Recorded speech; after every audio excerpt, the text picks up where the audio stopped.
Hello and welcome. I'm your host, CJ Colt. For tonight's story, we will be traveling in time through the Bible.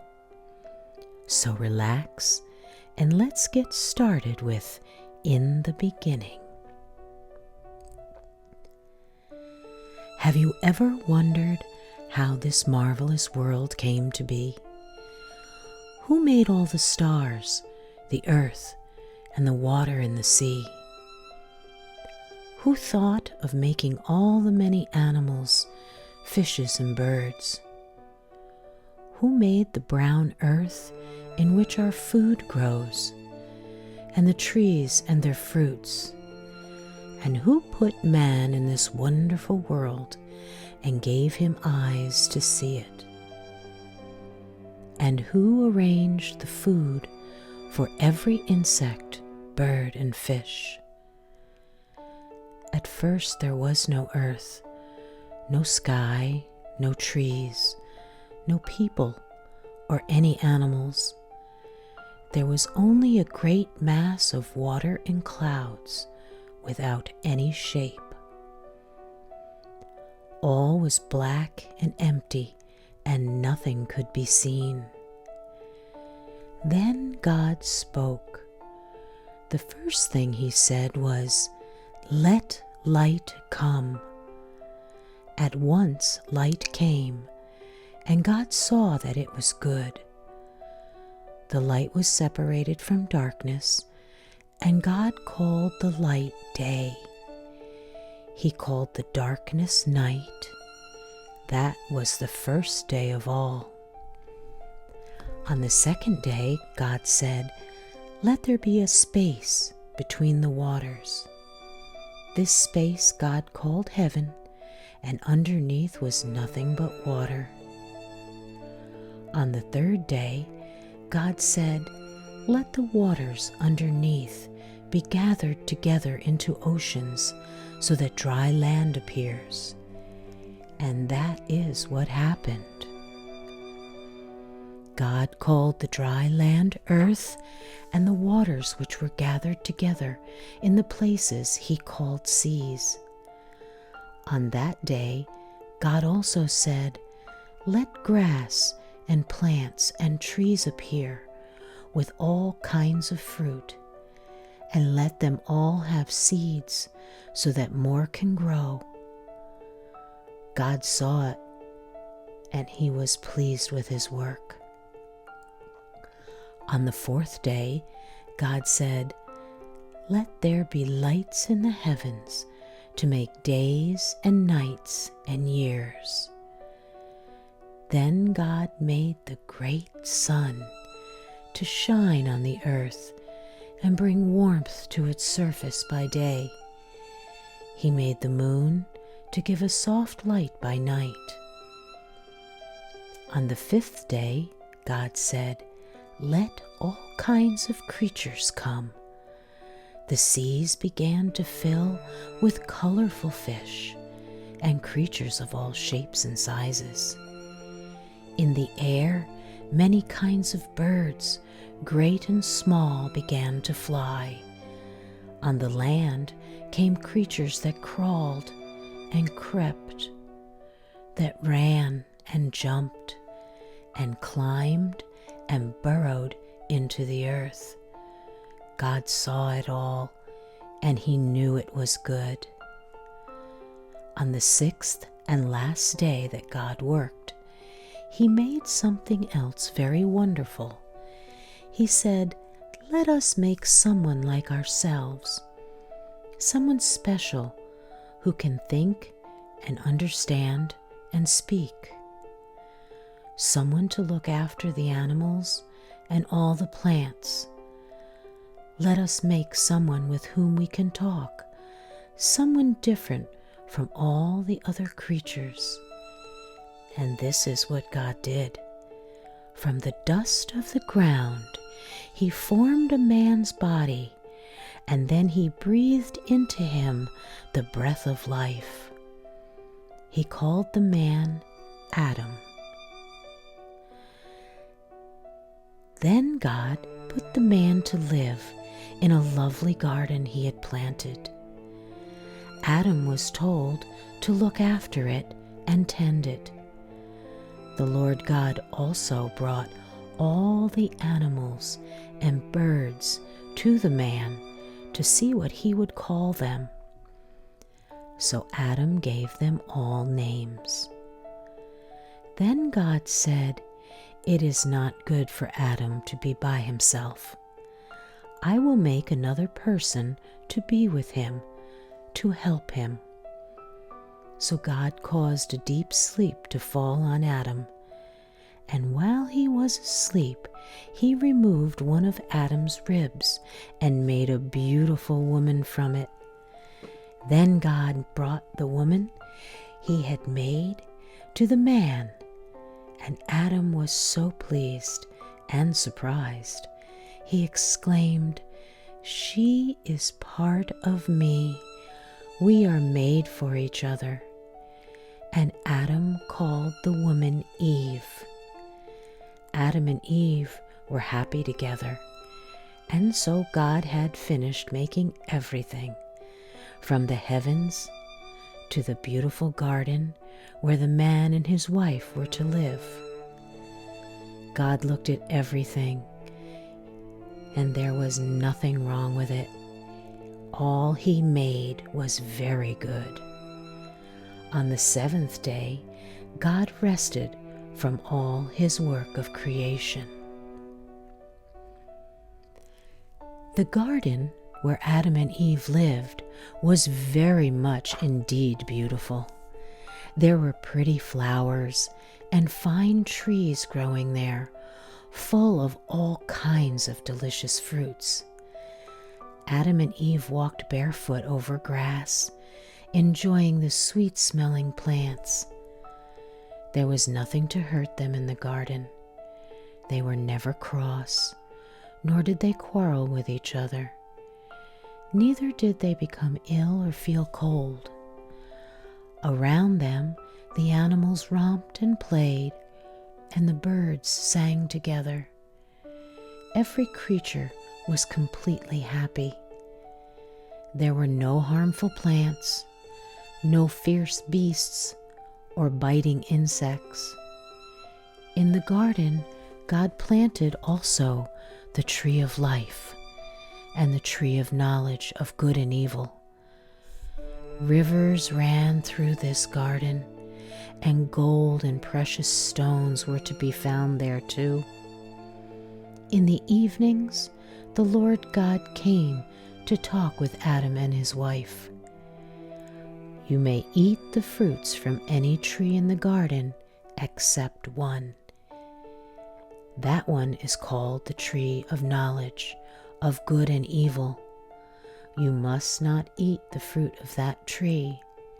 For, God said, on that day that you eat the fruit of the tree, you will surely die." Die? Everything in the Garden of Eden lived. There was nothing rotten or diseased, and every creature enjoyed a full, healthy, and happy life. But if Adam should take the fruit of that tree, it would not be like that any longer. And from the very day he ate it, trouble and death would come into the world. So Adam and Eve enjoyed the garden and looked after it and cared for all the animals.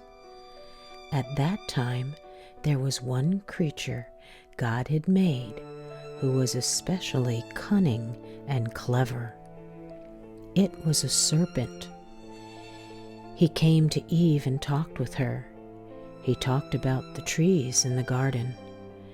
And then, very craftily, he asked, "Did God say you could eat from every tree in the garden?" "Oh, yes," answered Eve. "We may eat from every tree except the tree in the center of the garden, the tree of the knowledge of good and evil. We may not eat fruit from that one. God said if we do, we will die." "Oh, no," said the serpent, "you will not die. How can it be that God will not let you eat the fruit of that tree?"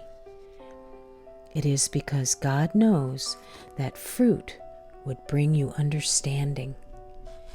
It would make you wise like God Himself, and you would know all about good and evil. God is trying to keep all that from you." Eve believed all the serpent said, and she looked at the tree. It did look good. She thought she would really love to have some of that fruit.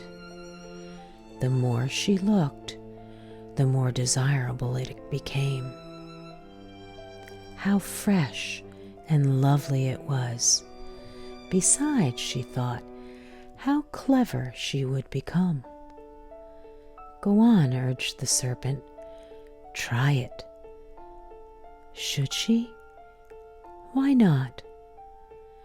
Trembling, she reached out and took the fruit and ate it. She gave some to her husband also, and he did just what God had forbidden him to do. At once, they felt different. They were ashamed of their bodies, and so they made clothes from fig leaves. That evening, they heard the sound of the Lord God walking in the garden.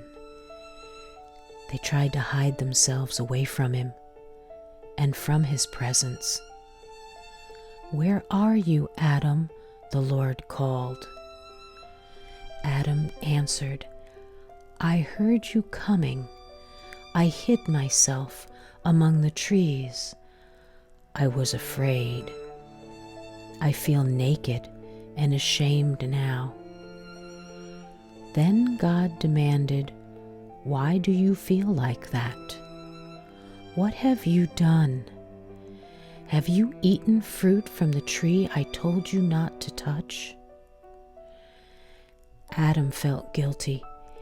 He had been found out. He knew that he had done wrong and had disobeyed the Lord's command. He tried to make an excuse and blamed his wife. "It was the woman you gave to be with me. She gave me the fruit of the tree, and I took it and ate it." Adam almost said, "It was your fault, God. You gave her to me, and she is to blame. She's the one who did it." The Lord God turned to Eve. "What have you done?" He asked. She also had an excuse. "It was the serpent. He deceived me," she said. Then God spoke to the serpent, "You shall no longer be wise and bright and attractive. You will be changed and have to squirm on your belly. You have been used by Satan to bring about the downfall of the man I have made. You and yours will be enemies of my people, but in the end you will be crushed and defeated." Then God spoke also to Eve, "When you have your babies, it is going to be painful for you now, and your husband will be your master." To Adam, God said, "Because you listened to your wife and disobeyed my command, you are going to have to work hard to get your food now. Thorns and thistles will come, and many troubles that you have not known before. After all your work, you will die and go back to the ground from which you came." The Lord God made coats of animal skins for Adam and his wife to cover themselves. Then He drove them out of the beautiful Garden of Eden. They have now become like us. They know good and evil. And now, in case they also eat fruit from the tree of life and so live forever. They must leave the garden, said God. He drove them out, and Adam had to dig and cultivate the earth to obtain his food. They were never to return to that lovely garden again. At the east of the garden, the Lord God placed cherubim and a flaming sword to guard the way to the tree of life, so that Adam and Eve could not reach fruit from that tree. Life was not the same outside the lovely Garden of Eden. The animals were not so friendly now. They growled and snarled and squawked. The land was bare. Plants and grass and trees did grow, but so did the thistles and the weeds. Adam and Eve were not nearly as happy and contented as they had been in Eden, where everything had been so delightful. They sometimes quarreled with each other too. It had never been like that in the garden. Oh, yes, there were many things that pleased them and which they enjoyed, but it was not the same as it had been there.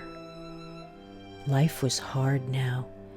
After working all day, Adam was tired and his body ached. Eve, too, had to work and help her husband. She made their clothes and ground the wheat to make bread. Besides, she did not feel very well. She was going to have a baby. Then Eve bore a child. It was the first baby that was ever born. They called the boy Cain, and he grew strong and helped his father in the fields. Before long, another baby arrived, and so Cain had a brother. They called him Abel. Later, Adam and Eve had other boys and girls. Abel liked animals, and when he grew up, he looked after the sheep and cattle, so that there was wool to make clothes and milk to drink. But Cain liked to grow things. He prepared the ground and grew grain, as well as all kinds of vegetables and fruit. Now Adam and Eve knew very well that they did not always do what was right. They did not please God all the time in the way they had lived, nor did their children. Ever since that day when they had disobeyed God in that lovely garden, things seemed to go wrong. They were sometimes irritable, and the children argued and said things they should not say. Then the time came when, in order to obtain God's forgiveness for their disobedience, Cain and Abel offered him gifts. Cain preferred to worship in his own way and chose to offer God some of the grain, vegetables, and fruit he had grown. But Abel killed the best lamb he had in the manner which he had been shown, and offered that to God, asking him to forgive him. Abel's sacrifice was accepted by God, but that of Cain's was rejected. Abel was thankful to God and happy to know that he had been forgiven. Now it made Cain angry that his brother's sacrifice should be accepted and not his own. The Lord spoke to Cain and asked him, "Why are you angry?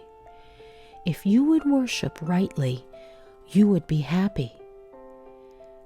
Then God suggested to Cain, "There is a proper offering you could bring. If you do what is right, your sacrifice will be accepted, as your brother's is accepted, and he will look up to you and respect you as his older brother and as the firstborn in the family.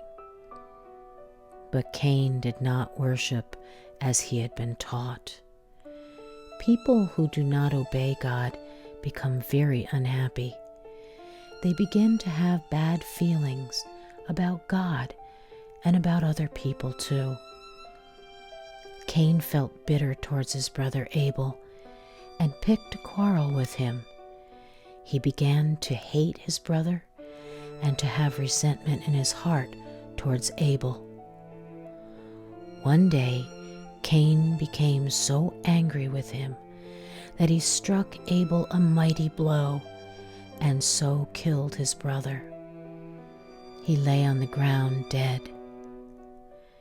It is a great sin to take away another person's life in anger. If Cain's heart had been full of love for his brother, as it should have been, this would never have happened. It made Adam and Eve so sad to find the second person to be born to them in this world dead. Abel's God was grieved in his heart also. He came to Cain and asked, "Where's your brother, Abel?" Cain answered back, "How do I know? Am I supposed to look after him?" "What have you done?" God asked. "Because you have spilt your brother's blood, people will not accept you. Therefore you will wander the rest of your life." But even then, God was kind to Abel. He loved him even though he had passed, and God was also kind to Cain and prevented anyone from killing him, even though he had killed his brother.